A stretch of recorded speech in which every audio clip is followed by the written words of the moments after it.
আসসালামু আলাইকুম। আমি লিবিয়া থেকে বলছি। তো বরাবরই আপনাদের মাঝে লিবিয়া টু ইটালি বা লিবিয়া টু গ্রিস বা তিউনিশিয়া থেকে ইতালি গেম খবর জানাবো। এখন বর্তমানে গেমেরই সময়, সবাই জানেন এখন গেমেরই সময়। এখন সব জায়গা থেকে গেম ছাড়তেছে, আবার ধরাও খাইতেছে, আবার পৌঁছেও যাইতেছে। তবে ইদানিং কিছু কম ভোট ছাড়তেছে, মানে ভোট তেমন ছাড়তেছে না, খুব কম ছাড়তেছে। আবার কিছু ধরাও খাইতেছে, হয়তো দুই একটা যায় পৌঁছিয়া যাইতেছে, কিন্তু অনেক কম ছাড়তেছে। আর এখন লিবিয়াতে তেমন মনে করেন যে মানুষও নাই, কাজের ক্ষেত্রে তেমন মানুষ নাই, সংকট মানুষের। তো অনেক পৌঁছিয়া গেছে, এর আগে অনেক লোক পৌঁছিয়া গেছে এই ঈদের সময়, ঈদের পরে। তো আবারও ভোট ছাড়বো এরকম প্রস্তুতি নিতে আছে সব জায়গায় থেকে, আবার ভোট ছাড়তেছে দুই একটা করে। তো 28শে এপ্রিল 2025 দুইটা বোট থেকে বাংলাদেশে সহ বিভিন্ন দেশে শরণার্থী উদ্ধার করছে 160 জন।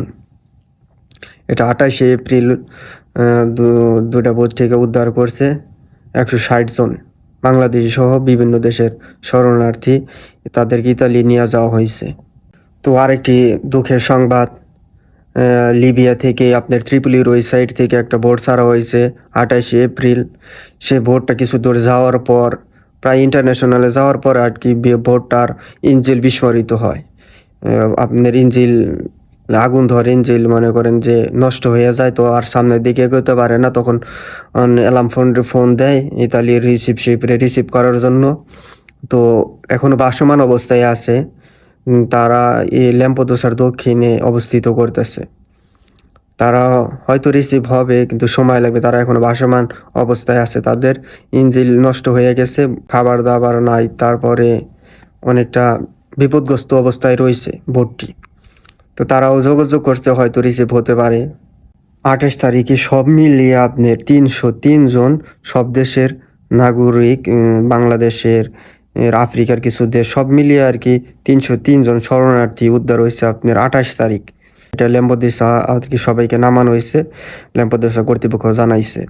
আর 29 তারিখ দুইটা বোট থেকে 245 জন শরণার্থী উদ্ধার হয়েছে 29 তারিখ সকালের দিকে আর রাত্রে।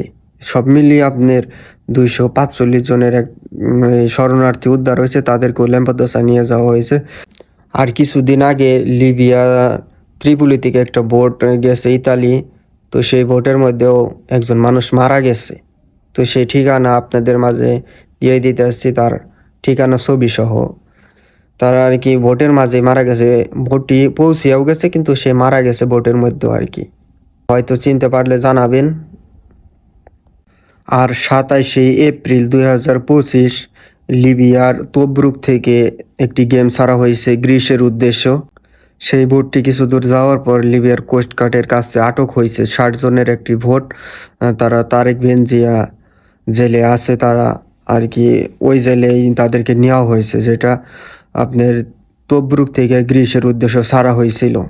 তারা আর কি ধরা খাইছে, তারেক বেনজিয়া জেলে নেওয়া হয়েছে তাদেরকে। যদি সেই বোটে কোনো লোক থেকে থাকে, বাঙালি যদি কোনো লোক থেকে থাকে, তাহলে দালালকে বলে আর কি তারেক বেনজিয়া থেকে সারানোর ব্যবস্থা করবেন। তবে সেই জেলে থেকে মনে করেন যে সহজেই ফোনে কথা বলা যায় না, যোগাযোগ করা যায় না বাড়িতে। তো সেটা দালালেই ভালো করে জানে, দালালেই মনে করেন যে সারানোর ব্যবস্থা করবেন। যে গেম ছাড়ছে সেই ছাড়াইতে পারবে, অন্য সব লোক দেওয়া ছাড়ানো যাবে না সহজে। তারেক বেনজিয়া জেল অনেকটা কঠিন। তারপর তিউনিশিয়া থেকে একটা বোট ছাড়া হয়েছিল 27শে এপ্রিল 2025। তিউনিশিয়া থেকে একটা বোট ছাড়া হয়েছিল আপনার 37 জনের একটা বোট ছাড়া হয়েছিল তিউনিশিয়া উপকূল থেকে। সেই বোটটা ছাড়া হয়েছিল ইতালির উদ্দেশ্য। সেই বোটটা কিছু দূর যাওয়ার পর বোটটা ডুবে যায় আপনার 8 জন মানুষ মারা যায়, আর 29 জন মানুষ জীবিত উদ্ধার হয়। ওইটা আপনার তিউনিশিয়াতে নিয়ে যাওয়া হয়েছে তাদের লাশ, এবং ওই শরণার্থীগুলো তিউনিশিয়াতে নিয়ে যাওয়া হয়েছে। ওই তিউনিশিয়ার কোস্টগার্ড তাদেরকে উদ্ধার করে তাদেরকে তিউনিশিয়া উপকূলে নিয়ে যাওয়া হয়েছে। তারপরে আপডেট আর জানানো হয় নাই, যারা কোন অবস্থাতে আছে কি আছে। আর সেই বোটের মধ্যে কতজন বাঙালি আছে বা কতজন অন্য দেশের শরণার্থী আছে সেই বিষয়েও জানা হয় নাই। কিন্তু 8 জন শরণার্থী মারা গেছে আর 29 জন শরণার্থী উদ্ধার হয়েছে। কিন্তু ওই জায়গায় বাঙালি ছিল নাকি অন্য দেশের কোন দেশের লোক আসছিল সেই ক্ষেত্রে এখনো নিশ্চিতভাবে বলে দেওয়া হয় নাই। আর তিউনিসিয়া থেকে আপনার 27 তারিখ 26 তারিখ 2টা বোট ফ্যামিলি বোট আর কি পৌঁছে গেছে। 28 তারিখও একটা ফ্যামিলি বোট পৌঁছে গেছে, ছোট বোট আর কি, সেগুলা ফ্যামিলি বোট ছাড়া হয়েছিল, সেই বোট পৌঁছে গেছে।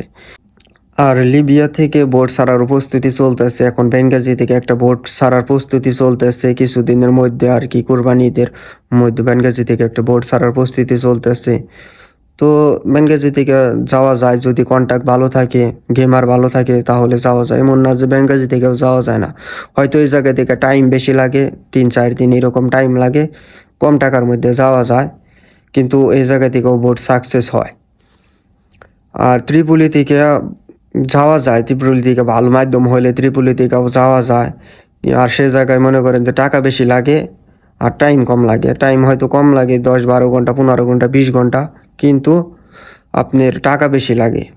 আর ওই জায়গা থেকে আপনার ইঞ্জিন ভালো দিলে কম টাইমে যাওয়া যায়। আর ওই জায়গায় মাফিয়া বেশি, মনে করেন এর জন্য মানুষ ওই জায়গা থেকে যাইতে চায় না, টাকা কম, মাফিয়া টাকা মনে করেন যাদের কম তারা যদি যায় মাফিয়ার হাতে ধরা পড়ে তাহলে তো জীবন শেষ। মাফিয়া ধরলে 15-20 লাখ টাকা লাগে ছাড়াইতে। এখন দালালে যদি আপনাকে না ছাড়ায় তাহলে তো মনে করেন যে জীবন লাইফ শেষ, পরিবারও শেষ। আর তারা মাফিয়াগিরি করে, মানে বাঙালি সবাই ভাই ভাই, তারপরও যে মাফিয়াগিরি করে এই কিছু টাকার জন্য, মানুষকে জিম্মি করে হয়তো 10-15 লাখ টাকা নেয়, অনেক মারধর করে, তে তাদের নিঃস্ব করে দেয়। মানুষ একটা স্বপ্ন নিয়ে আসে এই লিবিয়ার মাটিতে, তাদের ফ্যামিলিও একটা স্বপ্ন নিয়ে পাঠায় তার ছেলে কে লিবিয়া থেকে ইতালির উদ্দেশ্য, এই মরণ জেনেও তারা আসে। আসার পরে এই লিবিয়াতে আইসানে যদি মাফিয়ার হাতে পড়ে তাহলে তো জীবন শেষ। এই বাঙালি মনে করেন যদি আমাদের কিনে না নিত বাঙালিকে তাহলে কিন্তু মাফিয়াগিরি করতে পারতো না। এই বাঙালিরাই কিনে নেয় দেখেই তো মাফিয়াগিরি মানে মানুষ করতে পারে।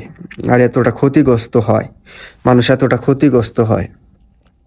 কতটা স্বপ্ন নিয়ে মানুষ আসে যে ইউরোপের মাটিতে যাব, যাওয়ার পরে পরিবারটা সচল করব, ছোট বা বড় ভাই ব্রাদার থাকলে তাদেরকে ইউরোপের মাটিতে নিয়ে আসব, একটা স্বপ্ন নিয়ে মানুষ আসে। সেই স্বপ্নগুলোকে ধ্বংস করে দেয় এই মানে কিছু খারাপ জাতের লোক, যেটা বাংলাদেশেও আছে, লিবিয়াতেও আছে। বাঙালি খারাপ জাতির লোক এই লিবিয়ার খারাপ জাতির লোককে ব্যবহার করে মনে করেন যে কিছু টাকার জন্য মনে করেন যে তাদেরকে কিনে নিয়ে অধিক টাকা আদায় করে। মাত্র মনে করেন যে 10,000, 20,000, 50,000, 1 লাখ টাকা দিয়ে মনে করেন যে একটা বাঙালিকে কিনে নিবে, কিনে নিয়ে মনে করেন আদায় করে নিবে 15 লাখ 20 লাখ আদায় করে নিবে।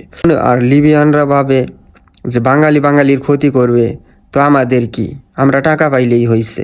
তো তাদেরকে ব্যবহার করে কিছু বাঙালি মনে করেন যে এই সমস্ত নিরীহ মানুষগুলাকে আটকিয়া টাকা পয়সা আদায় করে, তাদের স্বপ্নগুলাকে শেষ করে দেয়। কত একটা স্বপ্ন নিয়ে লিবিয়ার মাটিতে আসে, আয়সা নিয়ে ওই পারে যাবে, পরিবারকে সচ্ছল করবে, একটা সেটেল হওয়ার চিন্তা ভাবনা নিয়ে আসে, তারপরে এই লিবিয়াতে আয়সা মাফিয়ার হাতে পড়ে জীবনটা নষ্ট করে দেয়। তো যারা এই সমস্ত কাজ করে, মাফিয়াগিরি করে, তারাও কিন্তু সুখে না, কারণ একটা মানুষ বাঁচতে গেলে কত টাকাই প্রয়োজন। তো এত টাকা নিয়ে তারা কি করবে, খায় মানে খেতেও পারে না, ভোগও করতে পারে না, শেষে তারা মানে অনেক যন্ত্রণাদায়কভাবে মৃত্যুবরণ করে। দেখা যায় যে তারাও কিন্তু সুখে নাই, যে মাফিয়াগিরি করা যা দেশে যাইতে পারে না, পরিবারের সাথে ঈদ, তারপরে পরিবারের সাথে সময় কাটাতে পারে না, মা বাবার সাথে থাকতে পারে না, অথচ এই সামান্য টাকার জন্য তাদের সব সুখ বিসর্জন দিয়ে টাকার মধ্যে তারা সুখ খুঁজে নিয়েছে। তো এগুলো হলো মাফিয়া। তো যাই হোক, সবার মন মানসিকতা এক না। তো আল্লাহ জানি আমাকে দিয়ে ওই রকম কোনো অঘটন মানুষকে না ঘটায়। তো দোয়া করবেন সবাই। আর যারা যাবেন ভালো মাধ্যম ধরে যাবেন, ভালো মাধ্যম ধরে যাইতে পারলে ইনশাল্লাহ সাকসেস হতে পারবেন। পরিচিত মাধ্যম থাকলে গেম কন্ট্যাক্ট করে আসবেন, আর পরিচিত মাধ্যম না থাকলে লিবিয়া এসে কিছুদিন অবস্থান করে তারপর চলে যাবেন। তবে লিবিয়া তো বেশি দিন থাকার চেষ্টা করবেন না, লিবিয়ার অবস্থাও ভালো না। যারা আসেন এই দেশে আইসা কাজবাজ করে তারপরে মনে করেন ভালো একটা মাধ্যম ধরে চলে যাবেন। তো ধন্যবাদ ভিডিওটি দেখার জন্য। ভিডিওটি শেয়ার করে দিবেন, চ্যানেলটি সাবস্ক্রাইব করবেন। আসসালামু আলাইকুম।